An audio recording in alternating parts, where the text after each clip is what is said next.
ఏ తల్లి యొక్క అపాంగ వీక్షణము అంటే ఇలా తిన్నగా కూడా ఆవిడ చూడక్కర్లేదు, ఇలా కడగంటి చూపు చూస్తే చాలు. అపాంగై అమ్మవారు ఇలా చూస్తుందిట, కడగంటి చూపు అంతే. ఆ ఒక్క చూపు చేత ఒకడు మహదైశ్వర్యవంతుడవుతాడు. అమ్మవారికి యశస్విని అని ఒక పేరు లక్ష్మీదేవికి.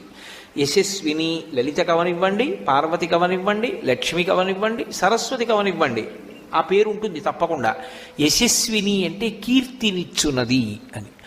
కీర్తి మనిషి జీవితంలో సంపాదించి తీరవలసినటువంటి విషయం. అందుకే భూపసభాంతరాళవన పుష్కళవాక్యతురత్వమాజి బాహాపటుశక్తియున్ యశమునందనురక్తియు ప్రకృతి సిద్ధగుణంబులు సజ్జనాళికిన్ అంటాడు భర్తృహరి.